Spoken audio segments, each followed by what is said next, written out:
கோவை மாவட்டம் ராமநாதபுரம் பகுதியில் உள்ள கார்மல் கார்டன் மெட்ரிக் மேல்நிலைப் பள்ளியில் நடைபெற்ற வருடாந்திர விளையாட்டுப் போட்டிகளில் பல்வேறு திறமைகளை வெளிப்படுத்திய பள்ளி மாணவர்கள் கார்களை கைகளில் ஏற்றியும் இருசக்கர வாகனத்தை உடலில் ஏற்றியும் சாதனை செய்த நிகழ்ச்சி சம்பவம் பார்வையாளர்களை வெகுவாக கவர்ந்தது. கோவை மாவட்டம் ராமநாதபுரம் பகுதியில் கார்மல் கார்டன் மேல்நிலைப் பள்ளி இயங்கி வருகிறது. இப்பள்ளியின் வருடாந்திர விளையாட்டுப் போட்டிகள் பள்ளி வளாகத்தில் துவங்கியது. இவ்விழாவில் முதன்மை விருந்தினராக கோவை மறைமாவட்ட ஆயர் தாமஸ் அக்குவினாஸ், முதன்மை குரு ஜான் ஜோசப் தானிஸ் அடிகளார் மற்றும் 4வது பட்டாலியன் அணியின் துணைத் தளபதி மற்றும் காவல்துறை கண்காணிப்பாளர் சுந்தர்ராஜ், பள்ளியின் தாளாளரும் முதல்வருமான ஆரோக்கிய ததேயூஸ் ஆகியோர் கலந்து கொண்டு தேசிய கொடியேற்றி வைத்து விளையாட்டுப் போட்டிகளை துவக்கி வைத்தனர்.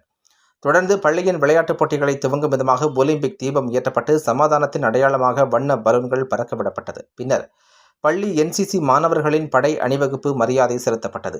சிறப்பு விருந்தினராக கலந்து கொண்ட காவல்துறை கண்காணிப்பாளர் சுந்தர்ராஜ் படை அணிவகுப்பு மரியாதை செலுத்தியதைத் தொடர்ந்து பள்ளி மாணவர்களின் நடன நிகழ்ச்சி நடைபெற்றது. தொடர்ச்சியாக பள்ளியில் பயிலும் மாணவர்களுக்கான 100 மீட்டர் ஓட்டப்பந்தயம், 200 மீட்டர் ஓட்டப்பந்தயம், தடை தாண்டுதல், நீளம் தாண்டுதல் உள்ளிட்ட தொடர் விளையாட்டுப் போட்டிகள் நடைபெற்றது.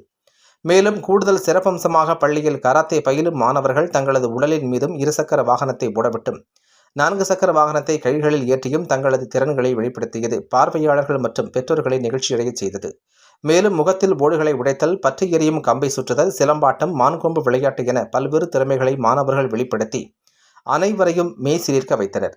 தொடர்ந்து சிறப்பாக விளையாடிய வீரர்களுக்கு சிறப்பு பரிசுகள் வழங்கி பள்ளியின் சார்பாக பெருமைப்படுத்தப்பட்டது.